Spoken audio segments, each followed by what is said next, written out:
December 18, 1878, 11 degrees below zero. Iris Hartwell hung from a frozen oak tree, her wrists bound with rope 6 inches above the ground. She had stopped shivering. Death was close. 3 armed men circled her like wolves. "You'll be dead by 7, one said, checking his watch. "Last chance. Talk." 240 yards away, hidden in the pines, a lone gunman watched through his rifle scope. For 5 years he'd sworn never to help another soul. But this girl was different. September 14, 1920, Fletcher Ranch, Colorado, 2:30 in the afternoon. Owen Fletcher sat on the porch of his ranch house watching the mountains turn gold in the fading light. 75 years old now, his hair silver white, but his back still straight. The scar that ran down his right cheek had faded over the decades, but it remained a permanent reminder of choices made and prices paid. His grandson James, 17 and restless with the energy of youth, sat on the steps below him, a notepad balanced on his knee. The boy had that look in his eyes, the one Owen recognized. The look that said he was searching for something, some answer to questions he didn't quite know how to ask yet. "Granddad," James said, finally breaking the comfortable silence between them. "You never told me how you met Grandma Iris." Owen was quiet for a long moment, his weathered hands resting on the arms of his chair. The old Winchester 1873 leaned against the wall beside him, the same rifle that had been with him for nearly 50 years. Its wood was worn smooth from decades of handling the metal, showing the patina of age and use. "Because it's not a story about meeting boy," Owen said, his voice still strong despite his years. "It's a story about failing, and about one last chance to do right." James turned to look up at him, curiosity lighting his young face. "Was it during your martial days?" Owen shook his head slowly. He reached into the pocket of his vest and withdrew a small silver locket tarnished with age. He held it in his palm, feeling its familiar weight. "After," he said. 5 years after I'd quit the law. 5 years after I'd sworn never to care about another living soul." He opened the locket. Inside was a faded photograph of a woman with gentle eyes and a small girl with red hair and a bright smile. His first family, the ones he'd lost. December 18, 1878.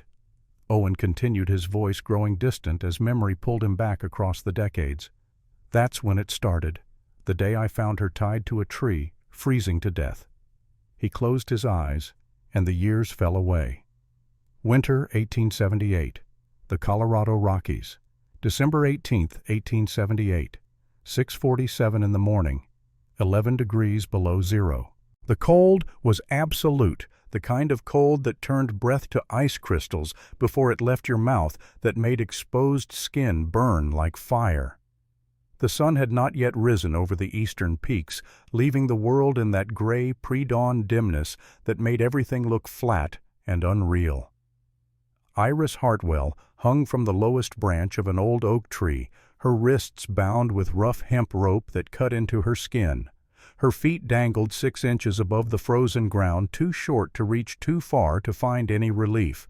They had stripped her coat before they tied her, leaving her in only a thin white shirt that was already stiff with frost and dark with blood from the cut on her shoulder. She had stopped shivering 20 minutes ago. That was a bad sign. She knew that much. When the shivering stopped, death was close. 3 men stood in a loose circle around her, their breath fogging in the bitter air. They wore heavy coats, lined with fur hats, pulled low scarves wrapped around their faces against the cold. They looked warm, they looked patient, they looked like men who had done this before.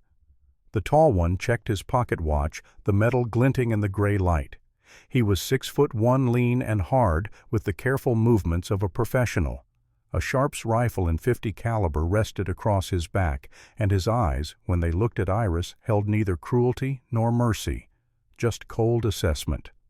"Last time, Miss Hartwell," he said, his voice carrying easily in the still air. "Where did the mountain man take the documents?" Iris's lips were blue, her face white as the snow around them. She tried to speak, but her jaw was locked with cold. When words finally came, they were barely a whisper. "I don't know any mountain man." The tall man, Wade Carson, sighed and checked his watch again. 6:47. The temperature was still dropping. It would hit bottom just before sunrise, probably around 15 below. At that temperature in wet clothes with no coat, she would be dead within the hour, probably within 30 minutes. "It's 6:47, Wade said, almost conversationally. "Temperature's dropping. You'll be dead by 7. Talk." The man to Wade's left shifted nervously. He was fat, his face red even in the cold sweat visible on his forehead despite the temperature. He kept glancing at Iris, then looking away, then looking back. His hands trembled inside his gloves. The third man was young, maybe 20, with fear clear in his eyes. This was his first time doing something like this, and it showed. He stood too far back, his rifle held wrong, his weight on the wrong foot. Iris closed her eyes and tried to think of something else, anything else. She thought of her grandmother May, who had taught her that pain was just information, that it couldn't control you unless you let it. She thought of the warmth of the kitchen in May's small house, the smell of bread baking, the feeling of being safe and loved. But May was dead. 3 days dead, and Iris was alone. Wade checked his watch again. 6:52. 5 minutes had passed. The girl hadn't broken. He respected that in a professional sort of way. Most people broke when faced with certain death. Most people talked. This one had spine. 5 minutes, Wade said. Then we leave you. 240 yards away, hidden in the pine trees on the ridge above Owen Fletcher, lay prone in the snow, his Winchester 1873 pressed against his shoulder. He had been tracking these 3 men for 4 miles since 5:30 that morning, when he'd picked up their trail in the darkness. Through the rifle's sight he could see the girl hanging from the tree, could see the 3 men around her, could see the way her head hung forward, the way she had stopped moving. He had seen men freeze to death before. He knew the signs. He had sworn off people, sworn off trouble, sworn off caring about anything except survival and solitude.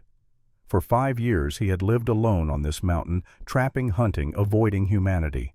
But 3 weeks ago May had come to him, old May Cherokee grandmother to half the valley healer and keeper of secrets. She had climbed the mountain to his cabin, something she hadn't done in years, and she had been dying. He could see it in her eyes, in the way she moved, in the yellow tinge of her skin. She had given him a letter and asked him for a favor. Just one favor, she'd said, for old time's sake. For the time she'd hidden him from the law when he was being hunted, for the time she'd saved his life with her herbs and her knowledge and her silence. "They're coming for the girl," May had told him, her voice weak but urgent. "My granddaughter.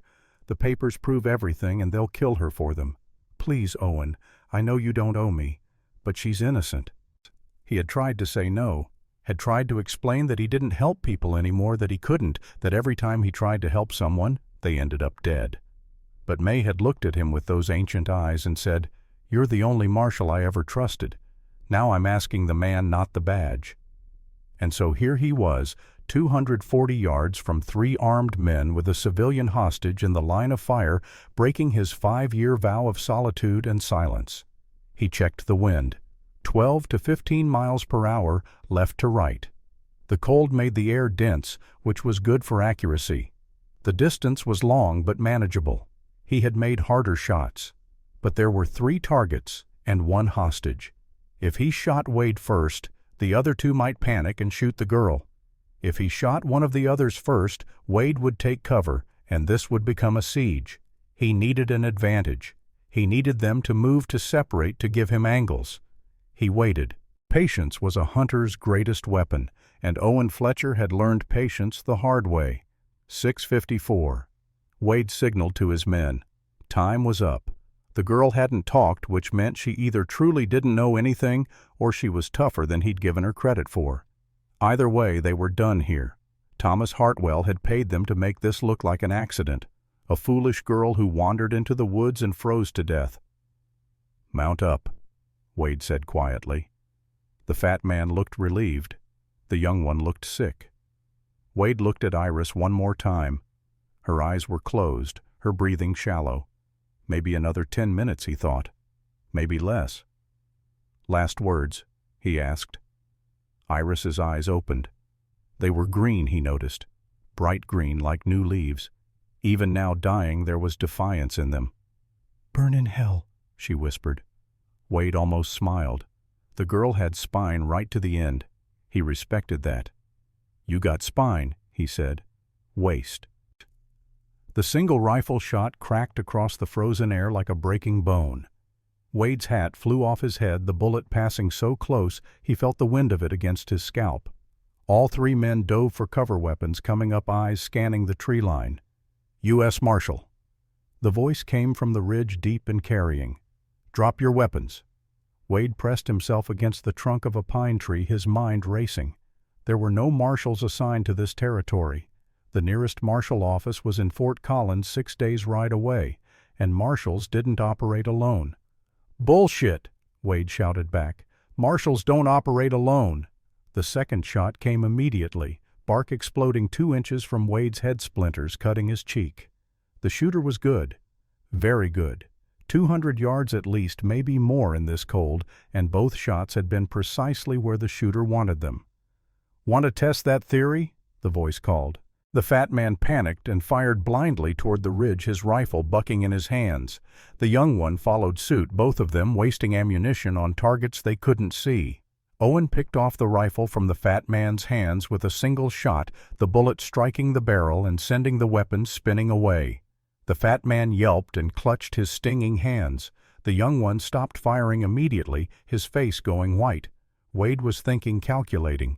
One rifle, excellent shot, 200+ yards minimum, professional, calm, has to reload after each shot.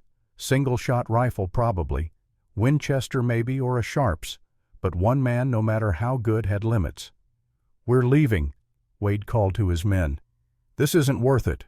The fat man, nursing his hand, stammered, "But the girl, she'll freeze anyway."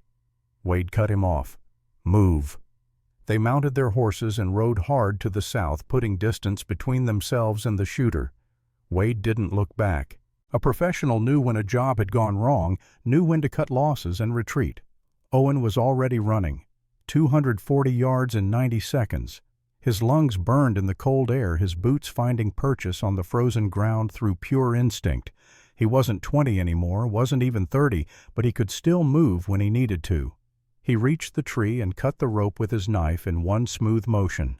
Iris collapsed, and he caught her feeling how light she was, how cold. She couldn't weigh more than 135 pounds, and most of that was muscle from hard work, not softness from easy living. He stripped off his coat, thick wool lined with bear fur, and wrapped it around her. She was barely conscious, her eyes unfocused, her skin the color of old snow. "Who?" she managed to whisper. "Quiet." Owen said, his voice rough from disuse. "Save your strength." He lifted her easily, settling her weight against his chest, and started walking. His cabin was 2.3 miles away uphill through pine forest and over 2 ridges. In this cold, carrying a person, it would take him 45 minutes minimum. He had 45 minutes to keep her alive. Owen's cabin sat at 8,400 feet elevation, tucked into a natural hollow that protected it from the worst of the mountain winds. It was small, 18 feet by 20, built of pine logs, chinked with mud and moss. Smoke rose from the stone chimney, a thin gray line against the white sky. He had left the fire burning when he'd gone tracking before dawn, a habit from his marshal years. Always have a warm place to return to. You never knew what condition you'd be in when you got back. The inside of the cabin was Spartan but functional. One bed frame made of rough-hewn pine, a straw mattress covered with wool blankets, a table and 2 chairs, shelves holding ammunition, dried venison, medical supplies, books. A rack on the wall holding his Winchester and his Colt Peacemaker .45, one window covered with oiled paper to let in light without letting in wind. The fire had burned down to coals, but the room was still 54 degrees warm compared to the outside. Owen laid Iris on the bed near the fire and immediately began assessing her condition. He had learned field medicine during his marshal years, had treated everything from bullet wounds to snake bites to hypothermia. He knew what to look for. Her fingers were white and hard, no feeling when he pressed them. Stage 2 frostbite. Her toes were red and painful, but not frozen. Stage 1 recoverable. Her ears showed minor frostbite, the tips white, but they would heal. The rope wounds on her wrists were deep second-degree abrasions that had bled and then frozen. He would need to clean those carefully to prevent infection. The cut on her shoulder was 3 inches long, not deep, but it would need stitches. He worked methodically the way he had been trained. Build up the fire first, get the room temperature up to 70 degrees minimum. Prepare lukewarm water, not hot. Hot water on frozen tissue would cause more damage than the freezing itself. While the water heated, he gathered his medical supplies. Whiskey for cleaning wounds, clean linen for bandages. Honey, which the Cherokee had taught him, was nature's best antibiotic. A surgical needle and horsehair thread for stitches. Iris drifted in and out of consciousness as he worked. He removed her frozen shirt carefully, averting his eyes from her body, preserving what modesty he could while still doing what needed to be done. He wrapped her in wool blankets and began the slow process of warming her fingers in lukewarm water. She gasped when feeling started to return, the pain sharp and intense. Frostbite hurt worse when it thawed than when it froze. "I know," Owen said quietly. "Hold on." He cleaned the rope wounds with whiskey, the alcohol burning in the raw flesh. She gritted her teeth but didn't cry out. He noticed that. Most people screamed.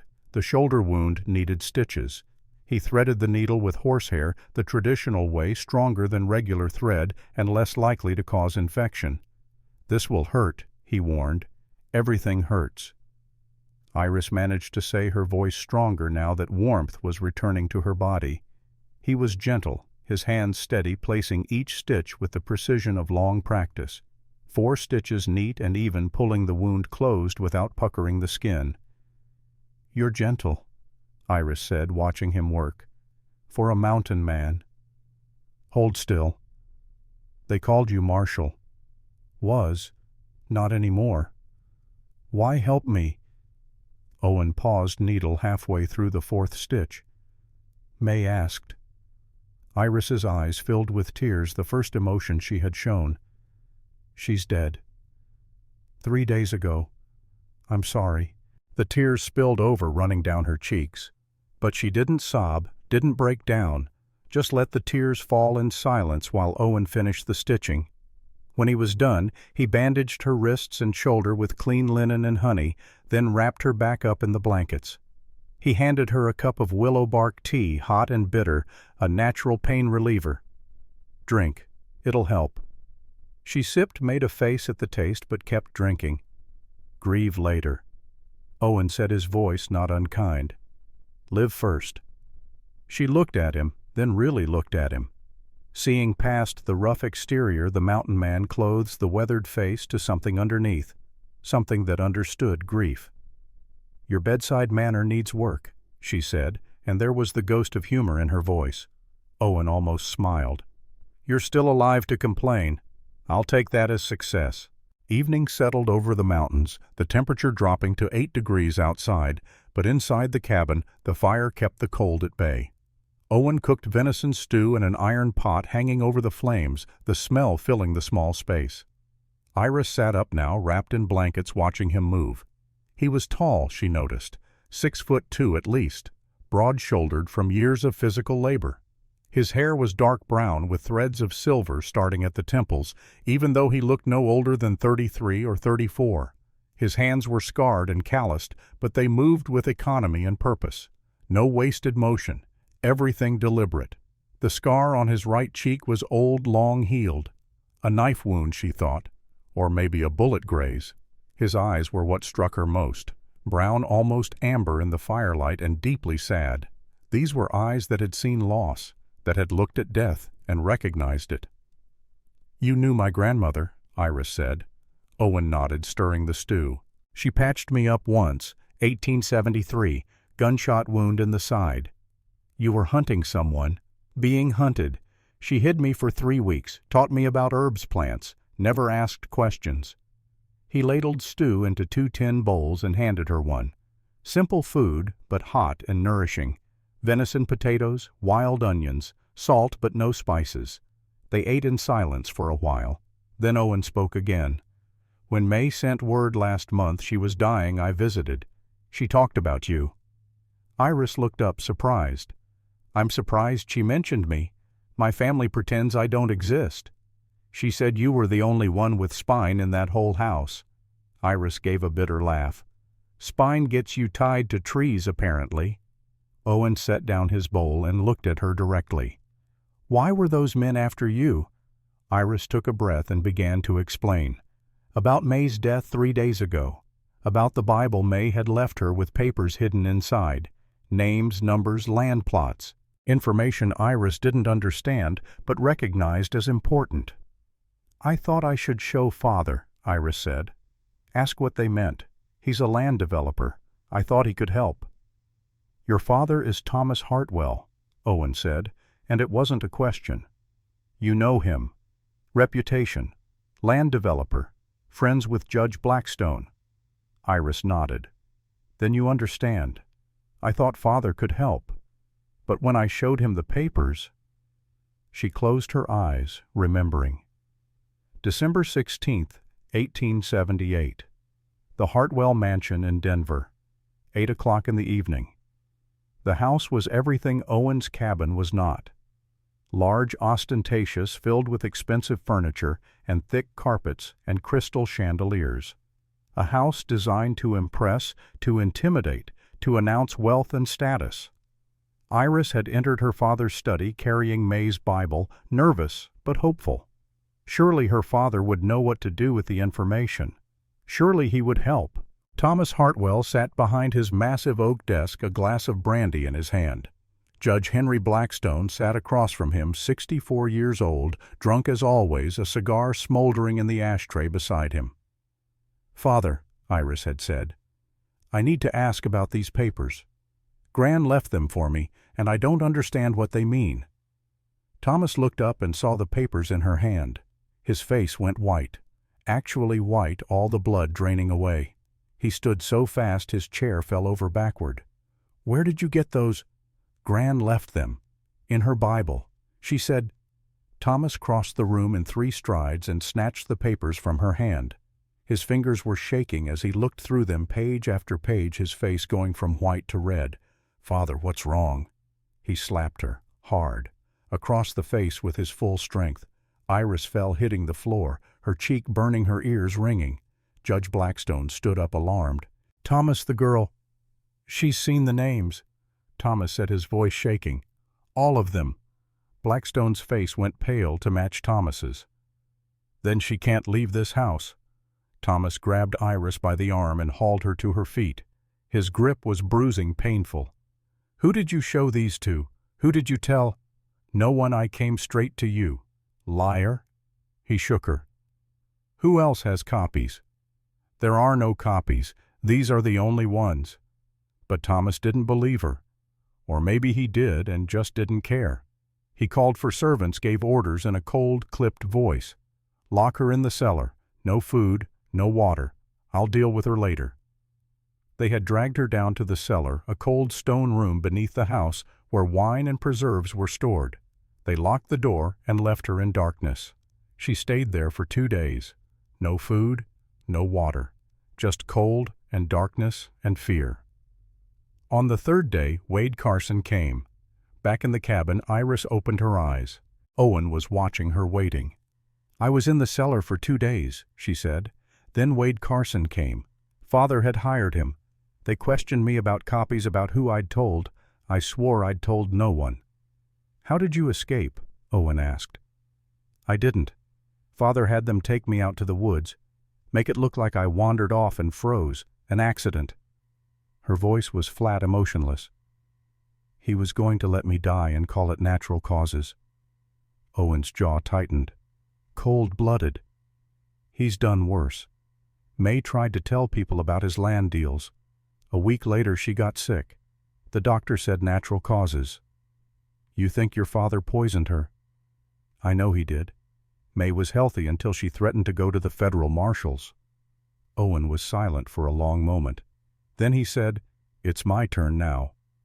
Iris looked at him. "Your turn. You told me your story. Fair is fair." He stood and walked to the window, looking out at the darkness. When he spoke, his voice was distant. "I was good at the job. Too good. Cared more about catching outlaws than coming home." "You had a family. Wife, daughter." He didn't turn around. 1873. My wife was 8 months pregnant with our second. I left to track the Hollis gang. Told her I'd be back in 10 days. You weren't. 13 days. Storm delayed us. When I got back, she'd gone into labor early. Complications. The doctor said if I'd been there, maybe they could have saved one of them. He stopped, his hand pressed against the window frame. Emma, my daughter. She was 4 years old. When she realized something was wrong with her mother, she got scared and ran outside. Fell through the ice on the creek. Drowned. The silence in the cabin was absolute except for the crackling of the fire. "I lost them both," Owen said, "because I wasn't there. Because I chose the badge over them." Iris felt tears on her cheeks. "That's not your fault." Owen turned to look at her. "Isn't it? I could have sent deputies." "I didn't. I wanted the glory of the capture. I wanted to be the one who brought in the Hollis gang, and while I was gone, my family died. You couldn't have known. I should have been there. That's all that matters." He walked back to the fire, his shoulders heavy with old grief. "I quit the marshals the day I buried them. Moved up here. Figured if I couldn't protect my own, I had no right protecting strangers." Iris wanted to say something to offer comfort, but the words felt inadequate. Instead she said, "But you protected me." May asked. "And she was dying. I owed her. Is that the only reason?" Owen looked at her, and for a moment something flickered in his eyes, something besides grief, but then it was gone, shuddered away. "Get some sleep," he said. "Long day tomorrow." But Iris had seen it, that moment of connection, and she understood that Owen Fletcher was a man who had locked his heart away and lost the key.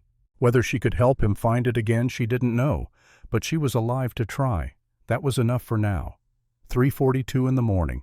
Owen sat up instantly, his hand reaching for the Winchester before he was fully awake. Years of training of sleeping light and waking ready. Sound outside. Horses. Multiple. Moving carefully but not carefully enough. He moved to the window and looked out. Torchlight in the distance bobbing as men on horseback approached. 800 yards away, maybe less. Coming from the south. Wade Carson's voice carried across the frozen air, amplified by the silence and the cold. "Fletcher, I know you're in there. We just want the girl. Send her out. You walk away." Owen's mind raced. They shouldn't have found the cabin this quickly. He'd covered his tracks, used every trick he knew. But Wade Carson was the best tracker in Colorado. If anyone could have followed them, it would be Wade. He turned to Iris, who was sitting up in bed, eyes wide. "Get dressed," he said quietly. "Warmest clothes you have. We're leaving now." "They found us already." "Faster than I thought. Wade's good." Owen moved with practiced efficiency, grabbing packs, loading them with essential supplies. Ammunition, dried meat, medical kit, fire-starting materials, 2 blankets each, everything else they would have to leave behind. He doused the fire, plunging the cabin into darkness. His eyes adjusted quickly, the starlight through the window providing just enough illumination to see. "Back window," he said. Quietly. Iris dressed quickly in layers. Wool shirt, wool pants borrowed from Owen and rolled up at the cuffs. Thick socks, boots. Owen's spare coat, too large but warm. They slipped out the back window into the 5-degree darkness. The stars overhead were brilliant, cold points of light in a black sky. No moon. Good for hiding, bad for traveling. Wade's men would reach the cabin in another 5 minutes. They would find it empty, would spend time searching. It would eventually pick up the trail. But every minute counted. Owen led Iris north into the high country, stepping carefully on rocks and exposed roots, leaving as little sign as possible. She followed in his exact footsteps, doing her best to match his movements. Behind them they heard shouts as Wade's men reached the cabin, the sound of the door being kicked in, angry voices when they found it empty, but Owen and Iris were already 200 yards away and moving fast. The hunt had begun. December 19th, 1878. 3:50 in the morning, 5 degrees above zero. Owen moved through the darkness like a ghost, his boots finding purchase on frozen ground that would leave no track. Behind him, Iris followed at exactly 6 feet distance, stepping where he stepped, moving when he moved, learning the rhythm of silent travel. The forest was absolute in its winter silence. No wind, no animals.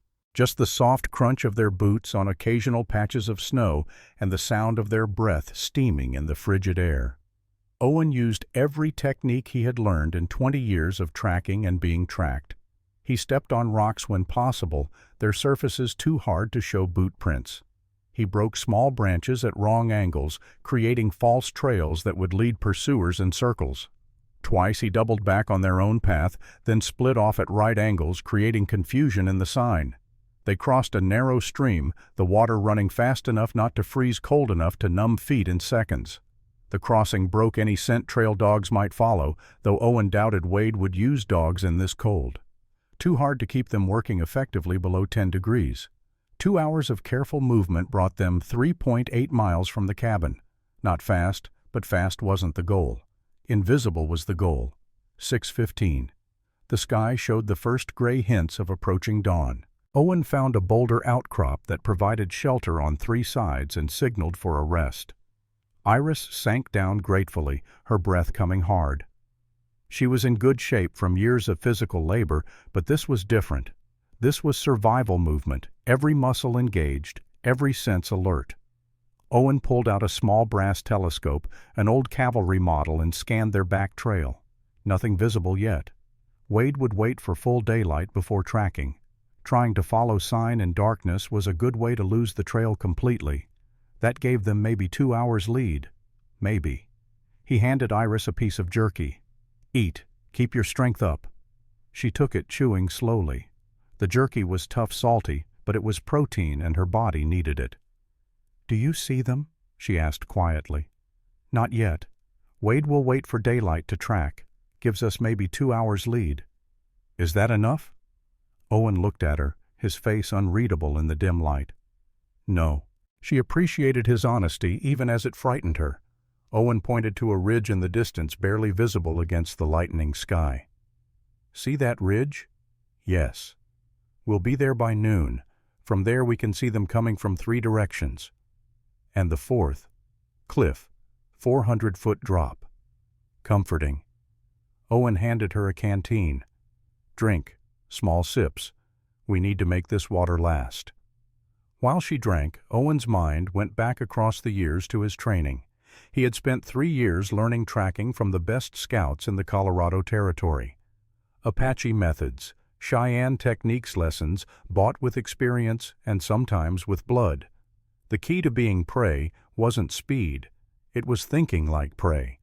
Knowing when to run, when to hide, when to double back and become the hunter.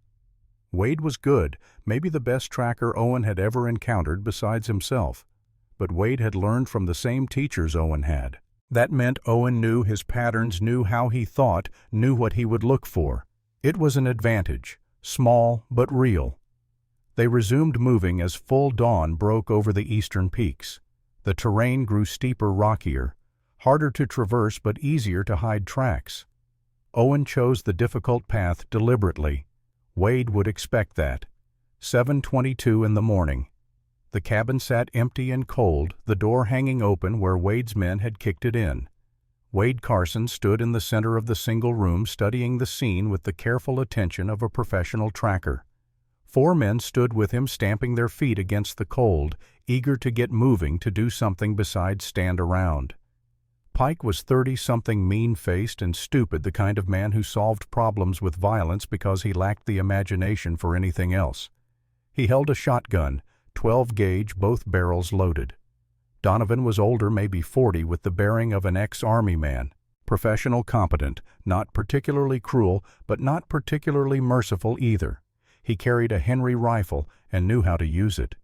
The young kid, maybe 20, nervous energy radiating off him like heat. This was his first real job, his first taste of violence, and he wasn't sure he liked it. His hands shook when he thought no one was looking. Henry was 50 drunk most of the time, only here because Wade paid better than honest work. He carried an old Springfield rifle and didn't much care who he pointed it at as long as the money was good. Wade studied the floor, the ashes in the fireplace, the items left behind. He spoke aloud, teaching his men, even as he worked, because good trackers were rare, and Wade believed in training when he could. Cabin abandoned at 3:45 in the morning, give or take 10 minutes. Fire was doused fast, but still warm when we arrived at 6. 2 people. Man's boot size 11, woman's size 7. Pike looked around. Which way'd they go? Wade pointed to the west, where broken branches and disturbed snow were obvious even in the dim light of the cabin. He wants us to think west. See the broken branches, too obvious. Fletcher's smarter than that. Donovan, who had been studying the tracks himself, nodded. So where? Wade walked to the back window and looked out at the ground below, faint impressions in the frost barely visible. North, toward high country. Harder terrain, but he knows it. We don't. Pike scratched his head. So we chase. Wade turned to look at him, and there was something like pity in his eyes for how simple Pike's thinking was. No, we think. Fletcher's going to Fort Collins, only place with federal marshals within 200 miles. That's 6 days north-northeast from here. We don't need to track every step. We need to get ahead of him. He pulled a map from his coat, old and creased from use, and spread it on the cabin's table. His finger traced possible routes. 3 routes to Fort Collins from here. Western Pass easy, but long 8 days. Eastern Valley fast, but exposed 5 days. Center Ridge difficult, but direct 6 days. Which will he take? Donovan asked, genuinely interested. Wade thought for a moment. Center Ridge. It's what I'd do. Hard terrain discourages pursuit. So we follow? No. Wade's finger moved on the map, marking positions. We split. Pike, Henry, you two take Western Pass. Get to Fort Collins, watch the approaches. Donovan, take the kid Eastern Valley route, same job. I'll track them on Center Ridge. Donovan studied the map. And if you're wrong about which route they took, then they walk into your arms in 5 days.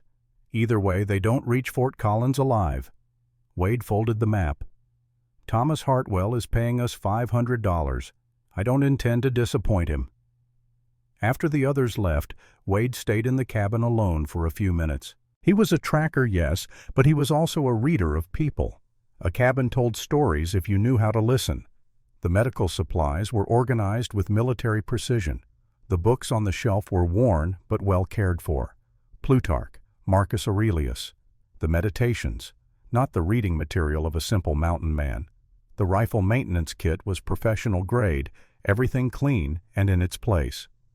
And then, in a drawer carefully folded, Wade found a child's dress. Small, made for a girl maybe 4 years old. Faded, but clean. Wade held it for a moment, his professional detachment cracking just slightly. He had a daughter himself somewhere back east. He sent money when he could, but hadn't seen her in 6 years. Hadn't held her since she was 3. You were a good Marshal Fletcher, Wade said quietly to the empty cabin. Shame you came back to the world. You should have stayed hidden. He folded the dress carefully and put it back exactly where he'd found it. Then he hardened himself again, pulled his professional mask back into place. But $500 is $500. He walked out into the cold morning and began to track. 2:15 in the afternoon, December 19th, 1878, 8 degrees. Owen and Iris stood on a small rise looking down at Granger River. The water was 40 feet wide, running fast with snowmelt and winter flow. Ice formed at the edges, but the center ran clear and quick, too fast to freeze. The sound of it was loud in the winter quiet, a constant roar that would mask other sounds. Good for hiding noise, bad for hearing pursuit. Owen studied the crossing for a long moment. The water temperature would be just above freezing, maybe 34 degrees. The air temperature was 18. A person could survive maybe 10 minutes in water that cold before hypothermia set in, maybe less if they were already tired and hungry. We have to cross, Owen said. Iris looked at the rushing water and felt fear settle into her stomach. That's suicide. Wade will be on our trail by now. River breaks the scent hides tracks. We cross or we die later." She wanted to argue to find another way, but she could see in his face that there wasn't one. This was survival math, cold and simple. "Can you swim?" Owen asked. "No." "Then don't go under." It wasn't comforting, but it was honest. Owen began stripping off his outer layers, explaining as he worked. "Strip to underclothes. Tie your clothes in a tight bundle. Hold it above your head as you cross. If you go under, let go of the bundle and swim for shore." "I just said I can't swim." "Then hold on to the rope and don't let go." He pulled a length of rope from his pack, good hemp rope, strong and flexible even in the cold.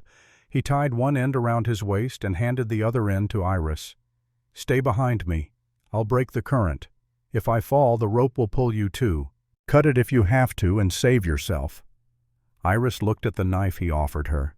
"I'm not cutting the rope. That's not a request, that's an order." "You're not my marshal." Owen looked at her, and the ghost of a smile touched his lips despite the situation. "No, I'm not." They stripped to their underclothes, the cold immediately biting at exposed skin. Iris tried not to look at Owen's body, tried to preserve some sense of modesty, but she couldn't help noticing the scars. Bullet wounds, knife cuts, the marks of a violent life.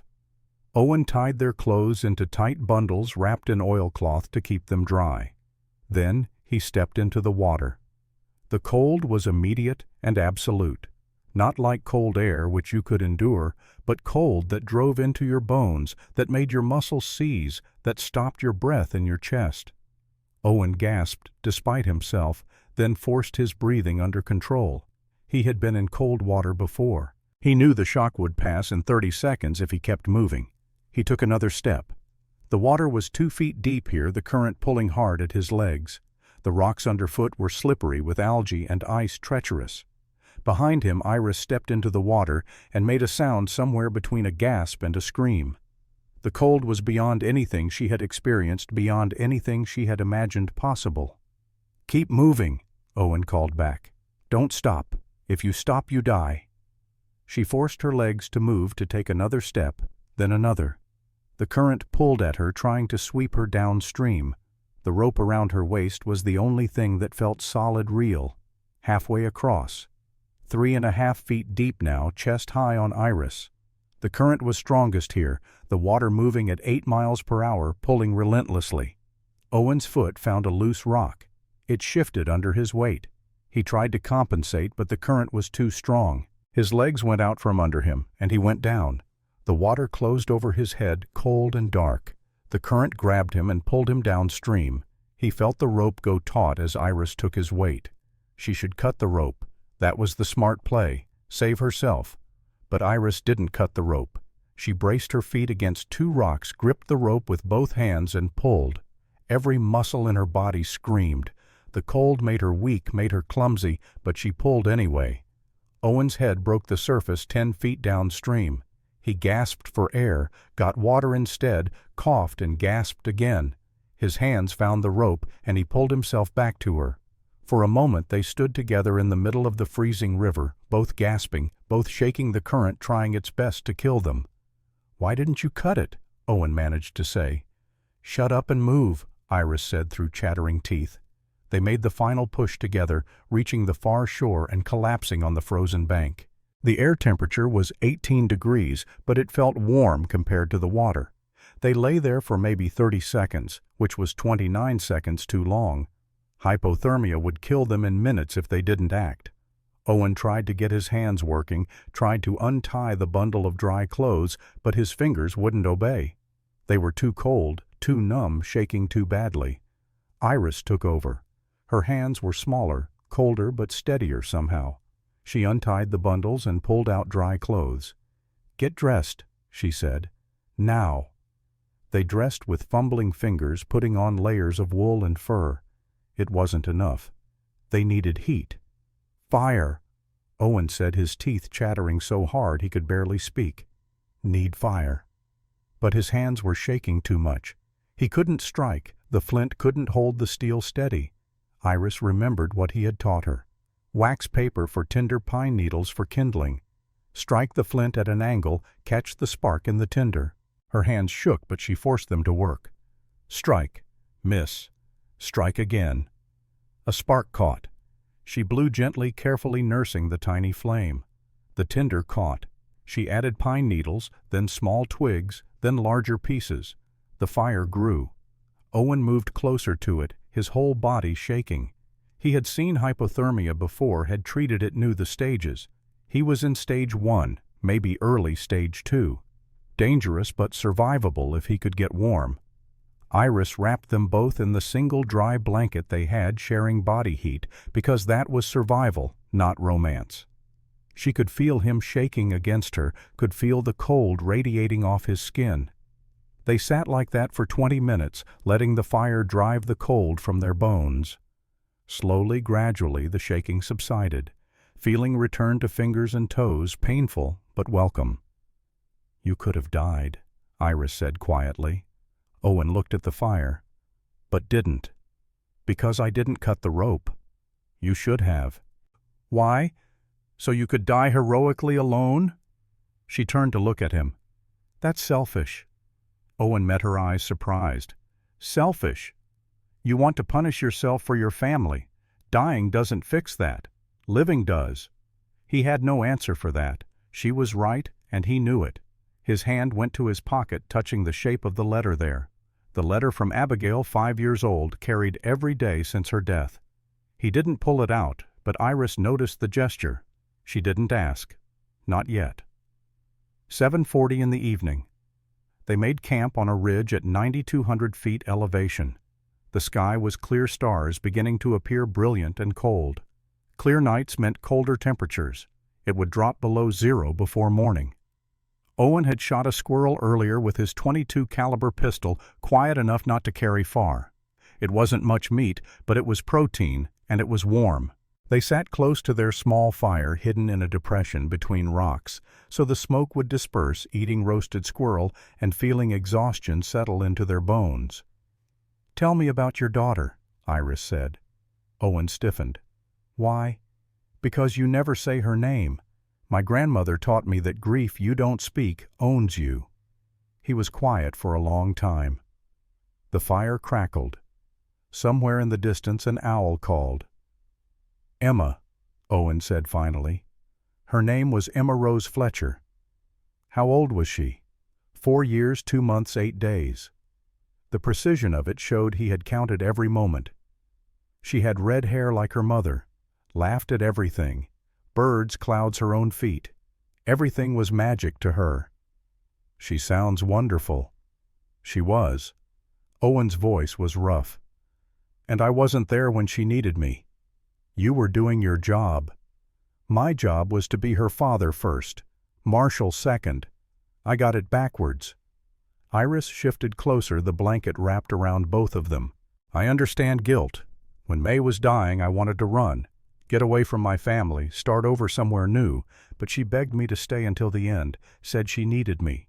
She looked down at her hands. "I stayed, but I resented it. Every day watching her fade, I thought, why can't this be over?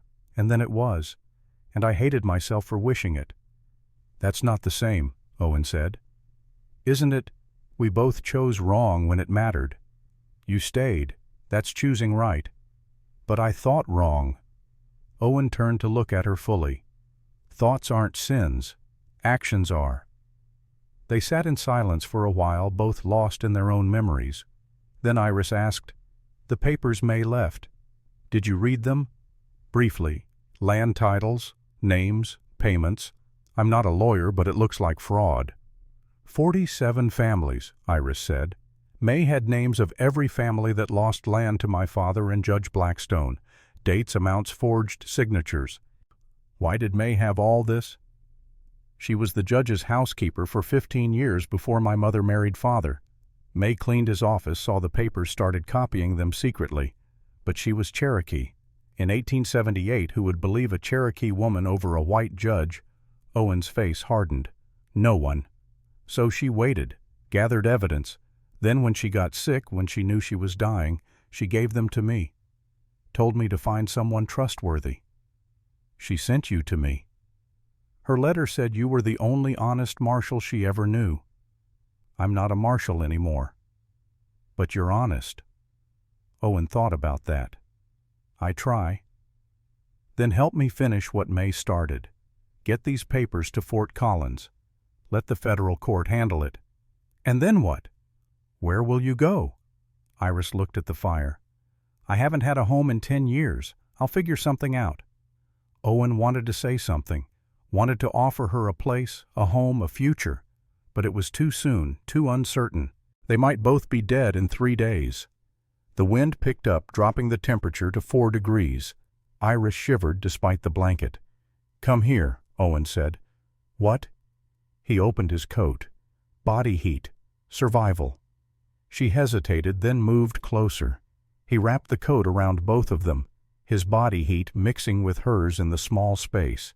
It was practical, necessary, but it was also intimate in a way that had nothing to do with romance and everything to do with trust.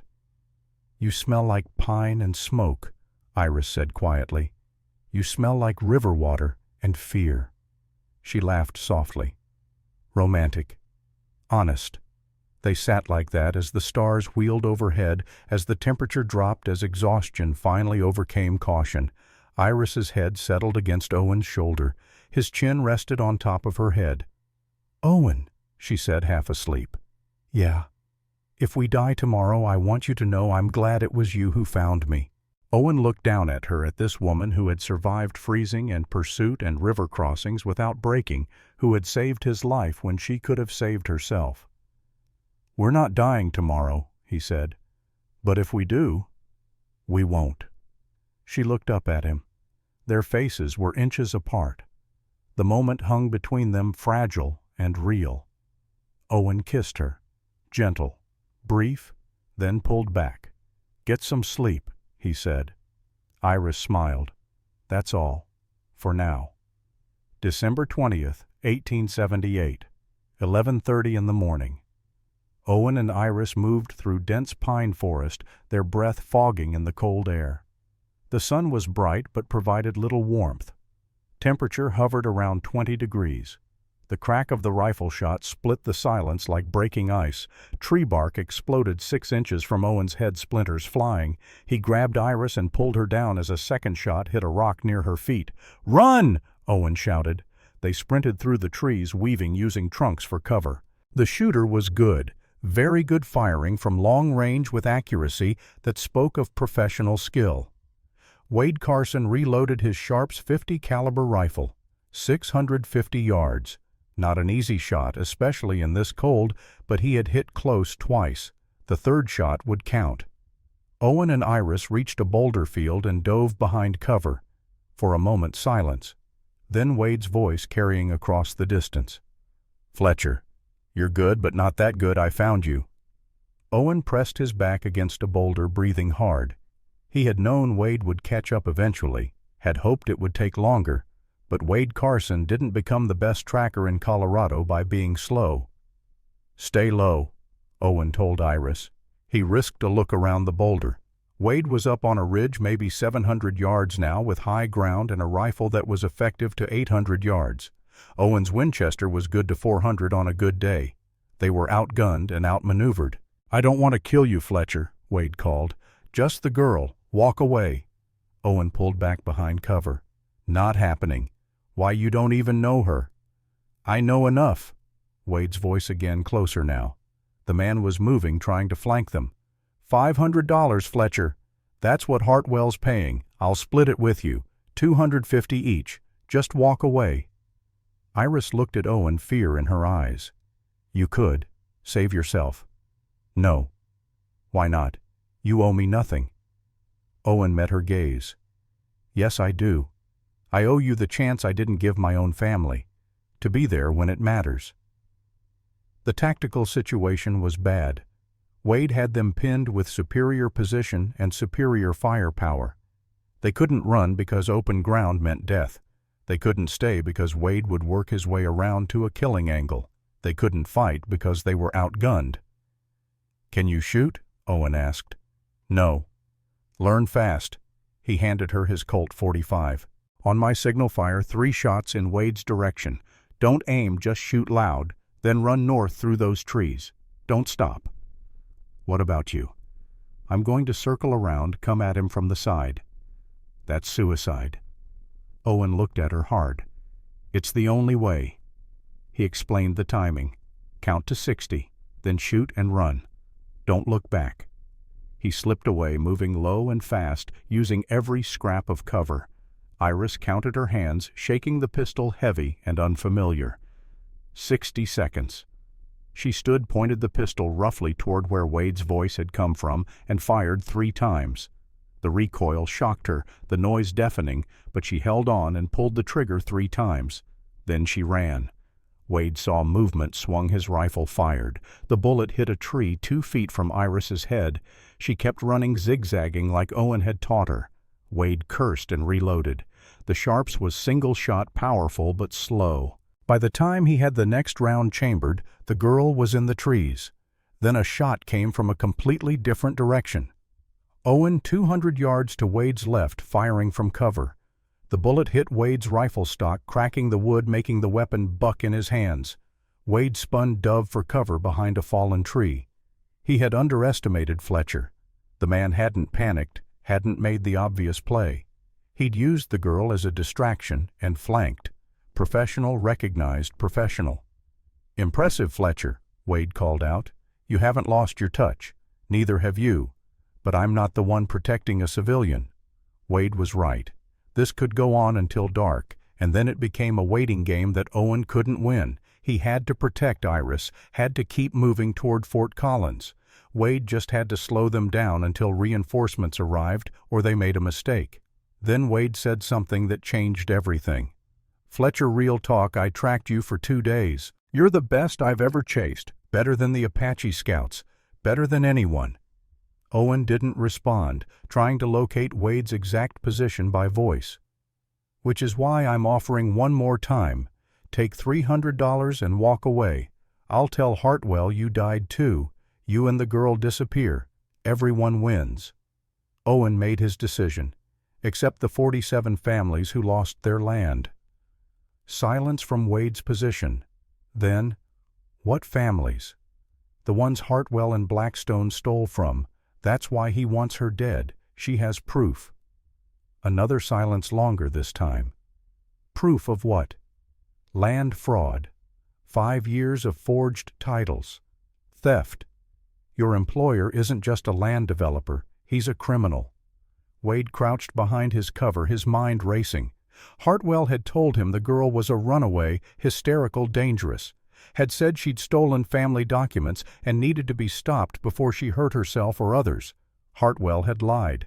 Wade hated being lied to. It was a matter of professional pride. You paid him for a job, you told him the truth about the job. You lied, the contract was void. Hartwell said she was a runaway, Wade called back. Said she was dangerous. He lied. She has documented evidence. We're taking it to Fort Collins Federal Marshals. Wade crouched behind his cover, his mind racing. $500 was good money, the best payday he'd had in 2 years. But Hartwell had lied to him, called the girl hysterical, dangerous, a thief. None of that was true. She was a witness, an innocent witness with proof of real crimes. Wade had rules, 2 of them. Don't kill innocents. Don't work for liars. Hartwell had just broken both. He thought of his own daughter back east. What if someone was hunting her for telling the truth? What if someone was trying to silence her for being brave? The money didn't matter anymore. "Fletcher, where's the girl now?" "Safe." Wade stood up, fully visible, weapons lowered. A sign of peace, or at least of parley. "Then here's my offer. I'm leaving. I'm not tracking you anymore, but I'm not helping you either. You're on your own." Owen stood as well, still cautious. "That's it. I don't kill innocents, and I don't protect thieves." Hartwell lied. "Contracts void." Then Wade added, "But Fletcher, Pike, and Henry are heading to Fort Collins, western route. Donovan and the kid are on Eastern Valley. They don't know what I know. They'll still try to kill you." "Noted. And Hartwell will send more. This doesn't end until he's in jail or dead." "I know." Wade tipped his hat in Owen's direction. "Good luck, Fletcher. You'll truly need it." He turned and walked away, disappearing into the trees. Actually walked away. Iris emerged from cover, cautious. "He's gone." "Yeah." "Why?" "Professional ethics. He doesn't work for liars." "Can we trust him?" Owen thought about it. "No, but he won't hunt us anymore. That's enough."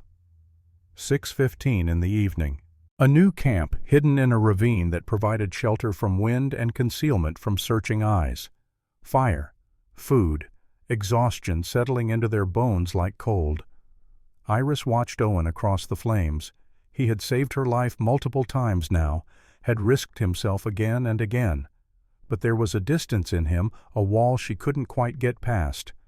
"What you said to Wade," she began, "about your family. Was that true?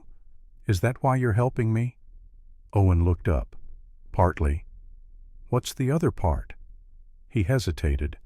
"May's last words to me were, 'You can't bring them back, but you can save someone else. That's how you honor them.'" Iris felt something cold settle in her chest. "So I'm what penance?" "No. You're a person who deserves to live." "But would you care if May hadn't asked?" Owen was quiet for a long moment. "I don't know. Maybe not." The honesty hurt more than a lie would have. "So this is obligation," Iris said. "Duty." "It started that way. And now it's more complicated." Iris stood up, anger flashing in her eyes. "I don't want to be your second chance. I don't want to be the person who fixes your guilt. That's not. Isn't it? You said it yourself. You owe me the chance you didn't give your family. I'm a replacement." "You're not a replacement. You're—" "What? Tell me, what am I to you?" Owen had no answer. Not one he could put into words. Iris felt tears threaten but refused to let them fall.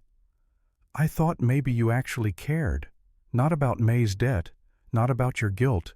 About me." "I do care." "Then say it. Say I matter beyond obligation." "You do. Prove it." Silence stretched between them like a chasm. "I can't," Owen said quietly. Iris turned away, wrapping her arms around herself. "Tomorrow we reach Fort Collins. We deliver the papers. Then we go our separate ways. You go back to your mountain. I'll figure out my life. Deal?" "Iris." "Deal." Owen felt something break inside his chest. "Deal." She walked to the far side of the camp and sat with her back to him. The silence was absolute except for the crackling fire. Owen sat alone, staring into the flames, wondering how he had managed to survive bullets and cold and pursuit only to be defeated by simple honesty. The answer, he thought, was that he had spent 5 years learning how to survive everything except living. Meanwhile, in Denver, events were moving that would change everything. Thomas Hartwell paced his study, drunk and desperate. The telegram lay on his desk like an accusation. "Contract terminated. Stop. Fletcher and girl alive. Stop. Do not contact again. Stop. Carson." He had read it 20 times and it still made no sense. Wade Carson didn't terminate contracts. Wade Carson finished jobs. That was why Thomas paid him premium rates. Judge Blackstone sat in the corner more drunk than Thomas, his hands shaking. "What do we do?" "Pike and Henry are still out there," Thomas said. "Donovan too. They'll stop them." "And if they don't?" "If Fletcher reaches Fort Collins—" Thomas stopped pacing. "Then we have 48 hours to disappear before federal marshals arrive." "Disappear where?" "Mexico. I have $20,000 in the Denver bank. We take it across the border, start over." Blackstone's eyes widened. "What about our families?" Thomas's face hardened. "What about them?" The door opened. Eleanor Hartwell stood there, her face pale. She had heard everything. "You're leaving us." Her voice was barely a whisper. Thomas turned, startled. "Eleanor, leaving me and the girls to face the authorities, to hang for your crimes." "It won't come to that. You poisoned May. You tried to kill Iris, and now you'll run like a coward." Eleanor's voice grew stronger with each word. Thomas crossed the room and grabbed her arm, his fingers digging in hard enough to bruise. "You'll say nothing." Eleanor tried to pull free. "Or what? You'll kill me too." Thomas raised his hand to strike her. "Father, stop!" Victoria stood in the doorway, 25 years old and beautiful and cold. Behind her, Lillian hovered uncertain. Thomas lowered his hand slowly. "Mother," Victoria said calmly, "go upstairs." Eleanor left crying. Victoria looked at her father, at the judge, at the telegram on the desk. She was smart, observant. She could read the situation. "Father," she said carefully, "if what Mother heard is true, we need to talk." 2:30 in the morning. December 21st. Iris couldn't sleep. She sat by the dying fire, watching embers pulse like heartbeats. Across the camp, Owen lay with his back to her, pretending to sleep. She knew he was pretending because his breathing was wrong, too controlled. "I'm sorry," she said quietly, "for what I said earlier." Owen sat up. "You weren't wrong. I was cruel. You're helping me. That's enough." "It's not enough. You deserve more than obligation." He moved to sit beside her, close enough to share warmth, but not touching. "5 years ago," he said, "my wife wrote me a letter, the day before she died. I didn't get it until after the funeral." He reached into his pocket and pulled out a folded piece of paper, worn soft from being carried, and read countless times. "I've carried this every day since, read it every morning. It's why I came down from the mountain when May asked. It's why I couldn't abandon you." He handed it to her. "Read it." Iris unfolded the letter carefully. The handwriting was elegant, feminine, shaking in places where emotion had made the hand unsteady. "My dearest Owen, if you are reading this, I am gone. And I know you. You are blaming yourself. Stop. You did not kill us. Fate did. God did. Bad luck did. But not you. You were a good husband. A good father. You hunted outlaws to keep Emma safe, to keep all families safe. That is honor, not sin. I am writing this because I know you will quit. You will run. You will hide from the world because you think you failed. Do not. Live, Owen. Truly live. Find someone to protect again. Find someone to love again. Do not let our deaths kill you too. Emma would want you to laugh again. I want you to love again. Forgive yourself. And when the time comes, help someone who needs it. That is how you honor us, not by dying slowly on a mountain, but by living fully in the world. I love you, always. Abigail. Iris was crying before she finished reading. She folded the letter carefully and handed it back. "She sounds wonderful." She was, and she was right. "I've been dying slowly for 5 years. Is that why you saved me, because of her letter?" "At first, yes, but then I saw you, tied to a tree, freezing but still defiant, still fighting, and I thought this person deserves to live, not because May asked, not because of Abigail's letter, but because you're worth it." Iris looked at him. "You really believe that?" "Yes, you're brave, you're smart, you don't give up. You make me want to be alive again, not just surviving, alive." She moved closer to him, their faces inches apart. "I can't promise you safety," Owen said, "or a future. We might die tomorrow." "I know. But I can promise you this. I care. Not from obligation. Not from guilt. I care about you, Iris Hartwell, not as penance, as a person." That's all I needed to hear. She kissed him. Longer this time, with real emotion behind it. When they pulled apart, both were breathing hard. "We reach Fort Collins tomorrow by dark," Owen said. "Deliver papers to the Federal Marshal Office. Then if you want, you could stay. At the ranch. With me." "The cabin." "I have more land, 60 acres, enough for a real house, cattle, a life. Are you asking me to marry you?" "I'm asking if you'd consider it, eventually, when this is over." Iris smiled. "Yes, I'd consider it." They sat together as the stars wheeled overhead, as the fire died to ash, as dawn approached with all its promises and dangers. Tomorrow they would face whatever came. But tonight For the first time in 5 years, Owen Fletcher felt something besides grief. He felt hope.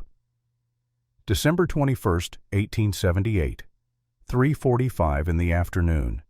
Owen and Iris stood on a ridge overlooking the valley below. Fort Collins spread out beneath them 2.8 miles distant, looking small and civilized and impossibly safe from their vantage point. The town held maybe 400 souls. Owen could see the Federal Marshal Office, clearly a stone building with the American flag hanging limp in the still air.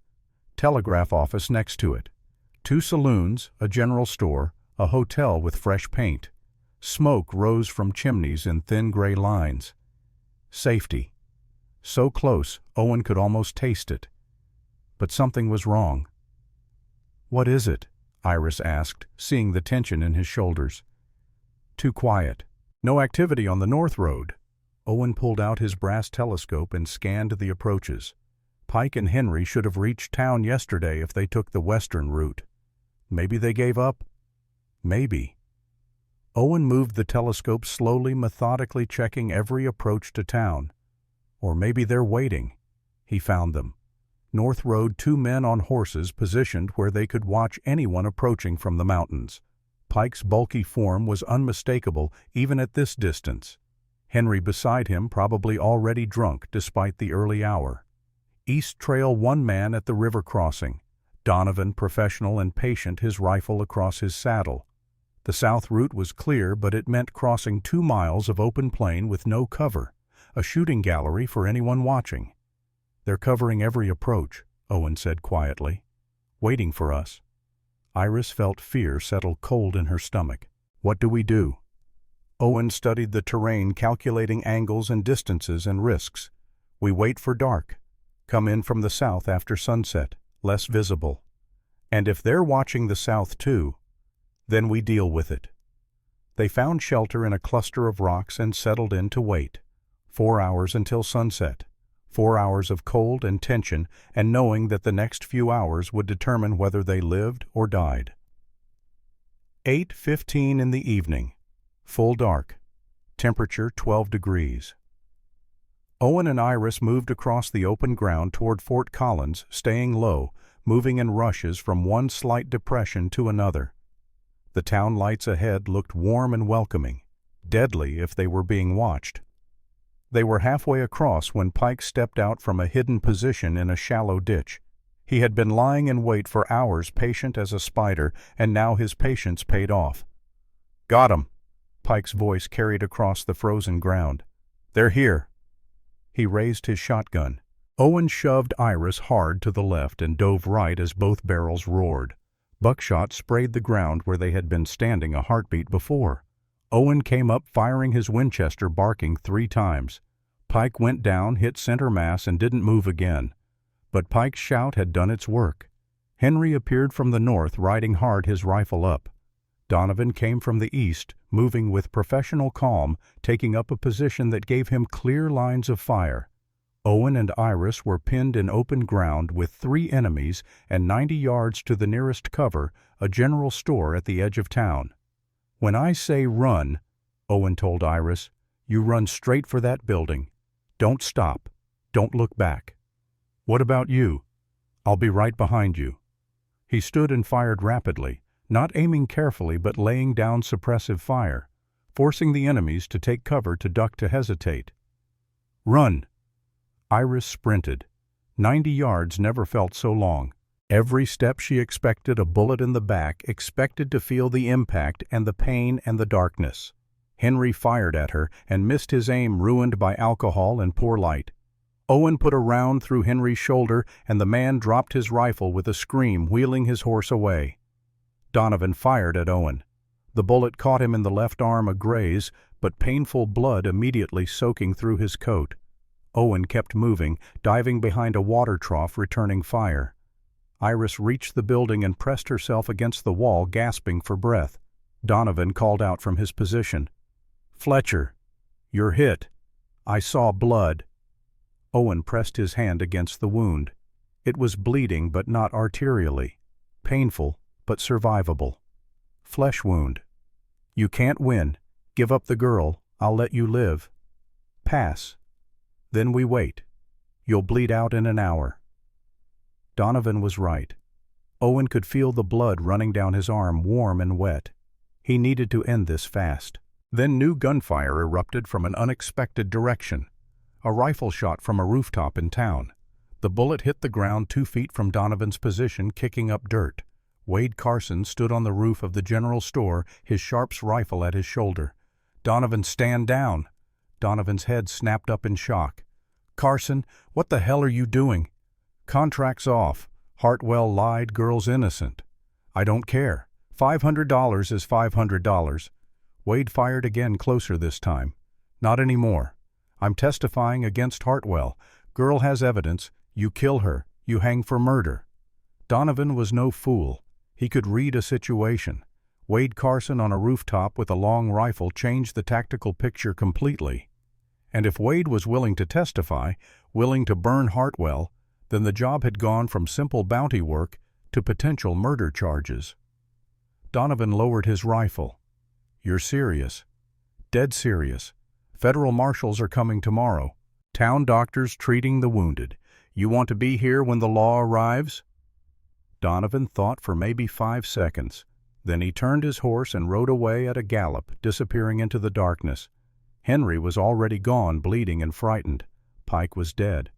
Wade climbed down from the roof and walked over to where Owen crouched behind the water trough. Iris emerged cautiously from the building. "You owe me," Wade said. Owen pressed his hand harder against the wound in his arm.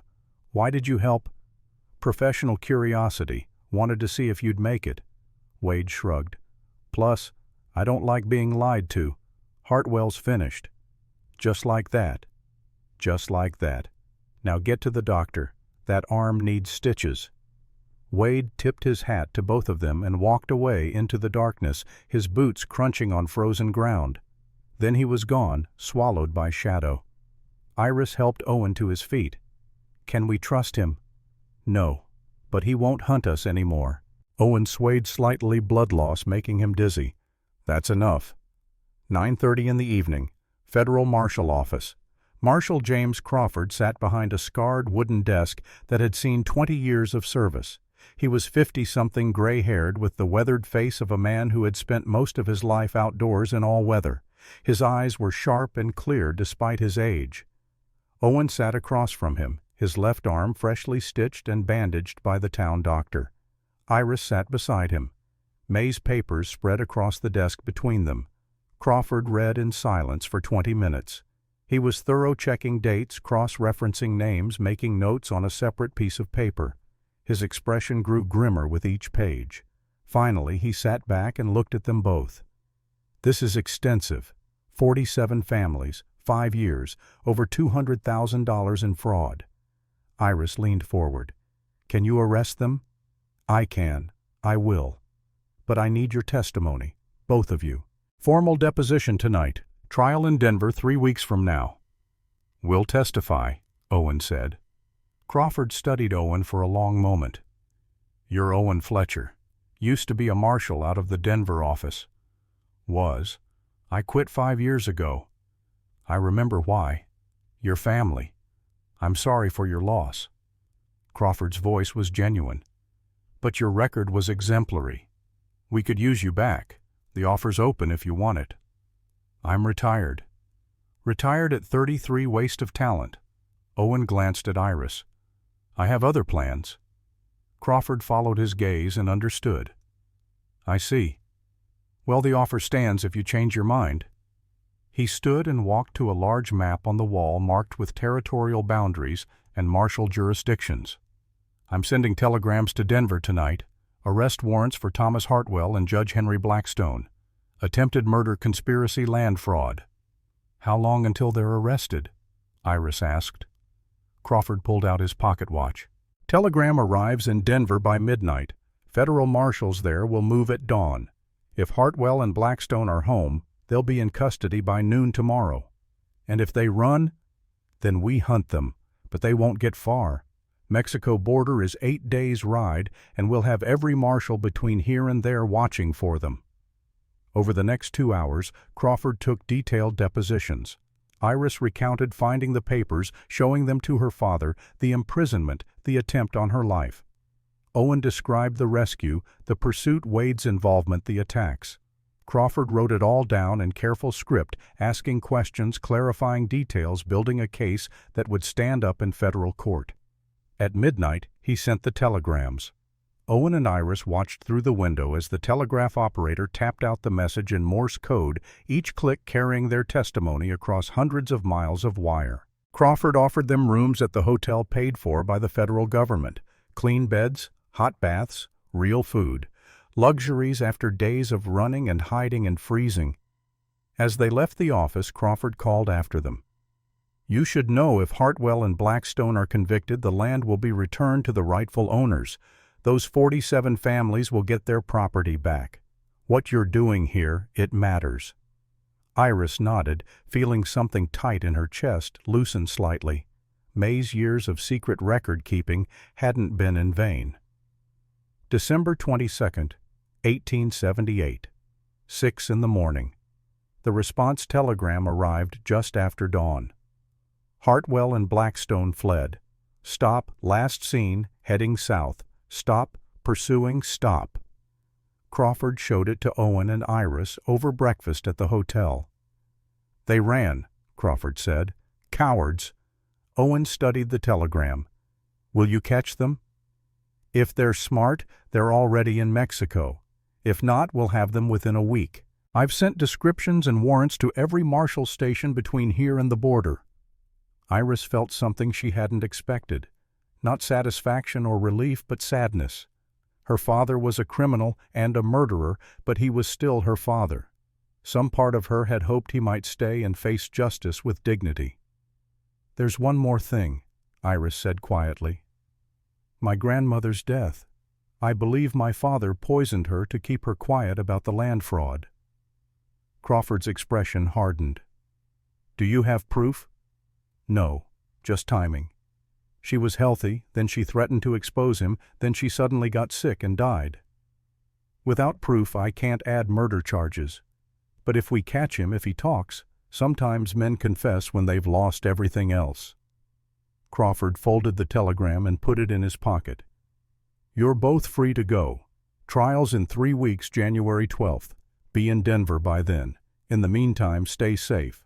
If Hartwell's desperate enough to hire more men, I want you somewhere he can't find you." Owen nodded. "We will be." 3 weeks later, January 12, 1879, Denver Courthouse. The courtroom was packed. 200 people or more, standing room only. Press reporters filled the front rows, their pencils scratching across notepads. The families whose land had been stolen sat together, 47 households, united in their grief and anger and hope for justice. Iris sat in the witness chair, her hands folded in her lap, her voice steady as she testified. She told them about May's years as housekeeper, about the secret copying of documents, about the papers hidden in the Bible. She told them about showing the papers to her father, about the violence that followed, about the cellar, and Wade Carson and the tree. The courtroom was absolutely silent as she spoke. Even the reporters stopped writing to listen. When the prosecutor asked about her grandmother's death, Iris's voice finally wavered. "I believe my father poisoned her. She was healthy until she threatened to expose his crimes. Then she got sick. The doctor said it was natural causes, but I know better. My father killed her to protect himself." The gallery erupted in angry murmurs. The judge gavelled for silence. Owen testified next. He described the rescue, the pursuit, the river crossing, the attempts on their lives. He spoke with military precision, giving times and distances and exact details that painted a picture of systematic attempted murder. Wade Carson testified, surprising everyone by showing up voluntarily. He admitted he had been hired to kill Iris. Admitted he had tracked them for days, admitted everything.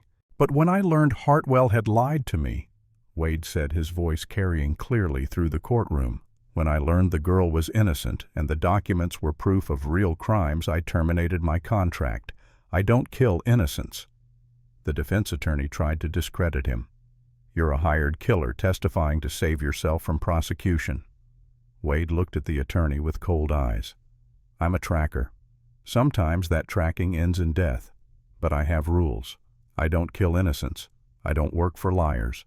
Hartwell broke both rules. Then came the families. 47 testimonies, one after another, each telling the same story. Land bought in good faith titles that seemed legitimate.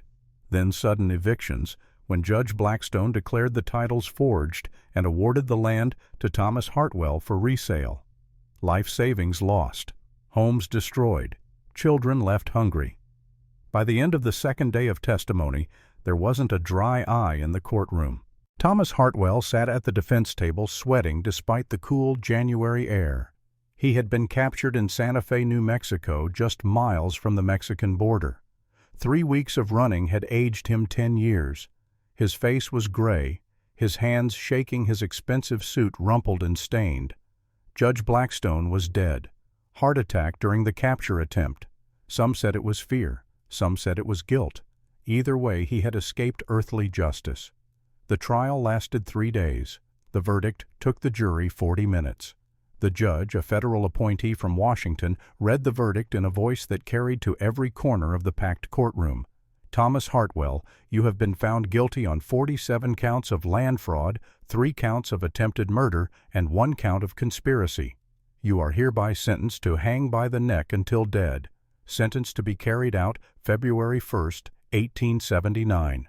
The judge paused, then added, while the court lacks sufficient evidence to prosecute the murder of May Winterhawk, let the record show that this court believes, based on circumstantial evidence and testimony, that Thomas Hartwell was responsible for her death.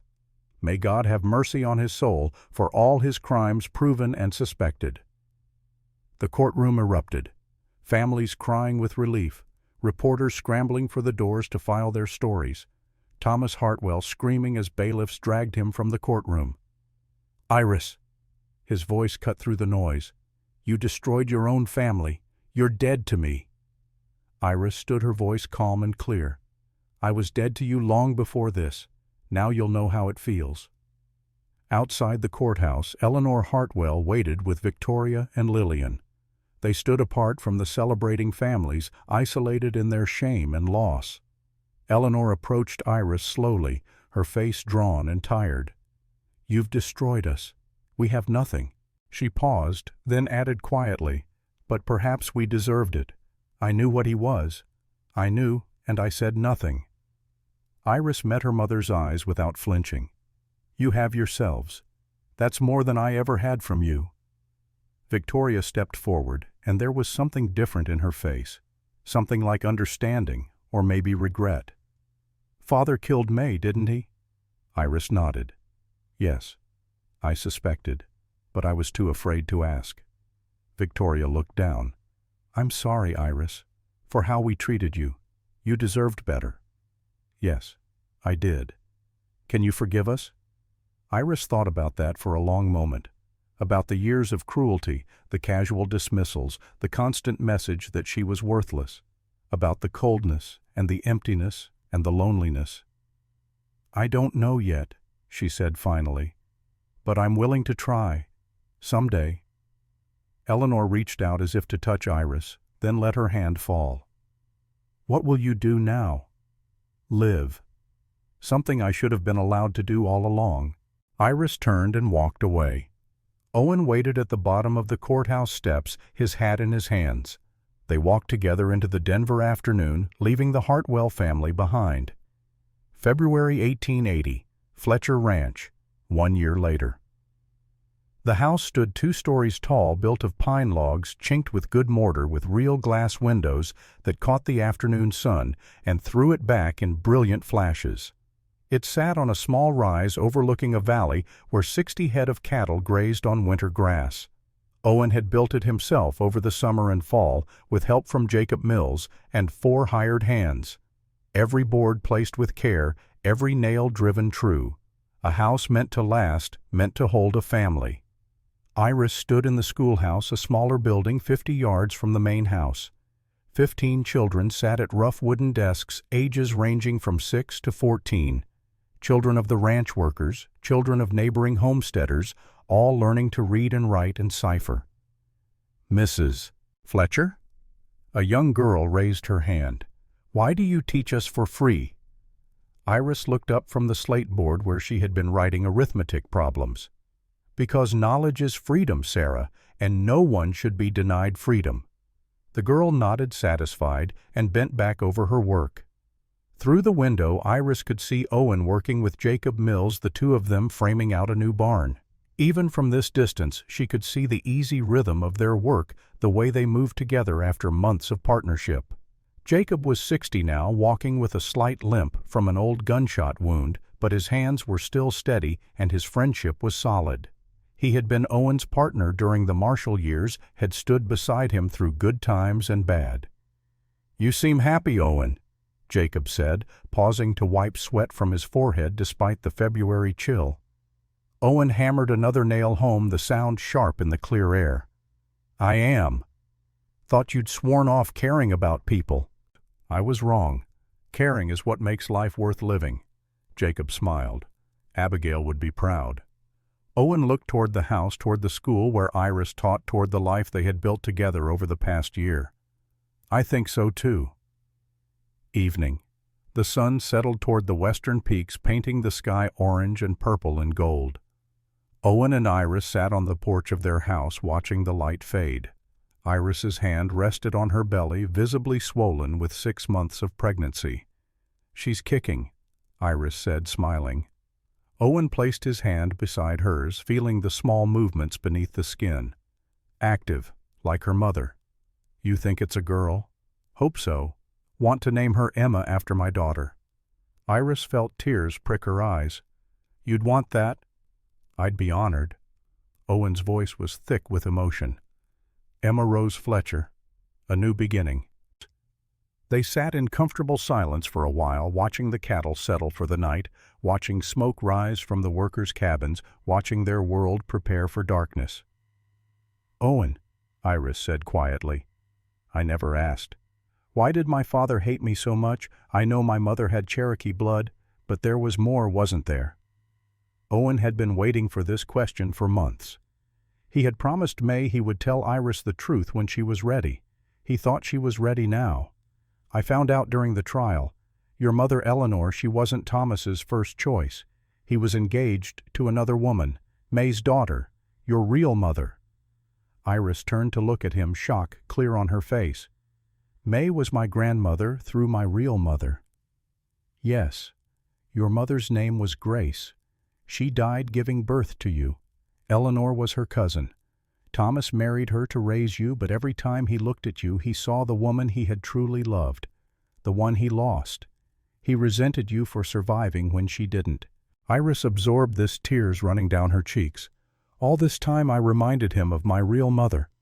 May told me before she died, made me promise to tell you when you were ready. Your mother was Cherokee like May, beautiful, kind, smart, everything you are. And Thomas hated me for it." Owen pulled her close. "He hated himself. You were just the reminder." They sat holding each other as the stars began to appear, as the temperature dropped, as the world turned toward night. "It doesn't change anything," Iris said finally. "But at least I understand now." Understanding is healing. 38 years later. September 14, 1920. Owen Fletcher, 75 years old, finished his story. The afternoon sun slanted across the porch, warm and golden, painting everything in soft light. His grandson James sat silent, his notepad covered with scribbled notes, his young face showing the impact of the tale. "And Grandma Iris?" James asked quietly. "Where is she?" Owen's face showed the weight of grief, old but still sharp. "Passed 2 years ago, influenza. But we had 38 years together. 3 children, 7 grandchildren. More happiness than I deserved." "What happened to Thomas Hartwell?" "Hanged. February 1st, 1879, as sentenced. I didn't attend. Iris did. She said she needed to see it end. And the families, the 47. Got their land back. Most of them thrived. Some didn't. But they got justice. That mattered."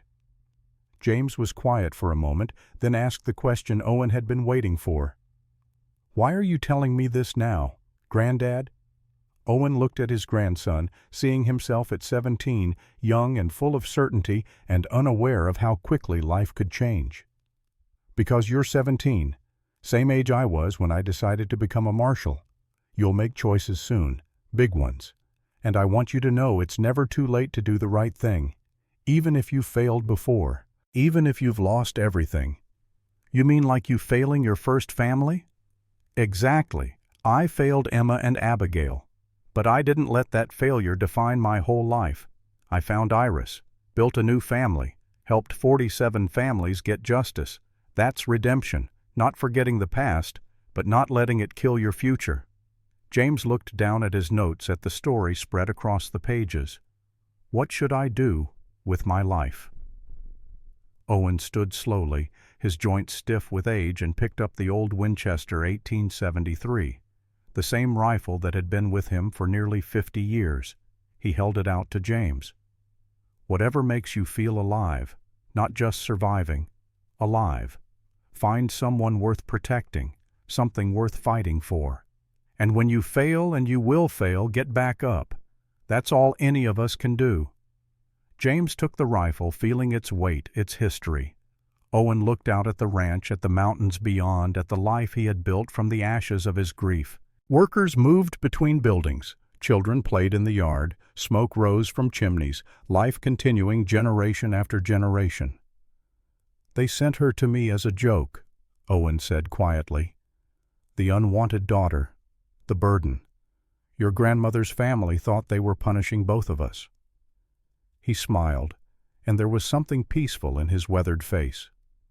But she was my redemption, my second chance, my last chance to get it right. And did you? James asked. Owen thought about Iris, about 38 years of marriage, of partnership, of love that grew deeper with each passing year, about the children they had raised, the life they had built, the good they had done in the world, about May's papers that had brought justice to 47 families, about Wade Carson, who had chosen honor over money, about himself learning to live again instead of just surviving. Yes, Owen said, I did. The sun touched the western peaks, painting them gold and red. The day was ending, but there would be another tomorrow. There always was. James stood beside his grandfather, the old rifle in his hands, the story of redemption fresh in his mind. He looked at the ranch, at the legacy built from pain and loss, and the courage to try again. I'll make you proud, Granddad. Owen put his hand on the boy's shoulder. You already do. They stood together on the porch as the light faded, as the mountains turned to silhouettes against the darkening sky, as another day ended and another generation prepared to carry the story forward. In the house behind them, photographs lined the mantel. Owen young and stern in his marshal's uniform. Iris on their wedding day smiling with genuine joy. Their children at various ages. Grandchildren playing in the yard. And one photograph older than the rest, faded and precious. A woman with gentle eyes and a small girl with red hair. Abigail and Emma. Gone, but not forgotten. The ones who had taught Owen the cost of absence and the value of presence. The ranch settled into evening quiet. Cattle lowed in the distance. A dog barked once, then fell silent. Somewhere a child laughed. Life. Simple and complicated and infinitely precious. Owen Fletcher had learned that lesson the hardest way possible, had paid for it with the lives of those he loved, had spent 5 years dying slowly on a mountain, convinced that caring was too dangerous, that love was too costly. Then May had come with her dying request, and Iris had arrived unwanted by her family, but desperately needed by a man who had forgotten how to live.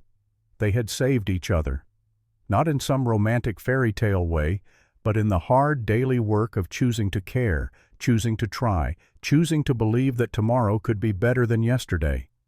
That was redemption. Not a single moment of glory, but 1,000 small choices to keep going, to keep caring, to keep living. The stars began to appear cold and distant and beautiful, the same stars that had watched over Owen and Iris on their desperate flight through winter mountains, the same stars that had seen fear and courage and love born in the most unlikely circumstances.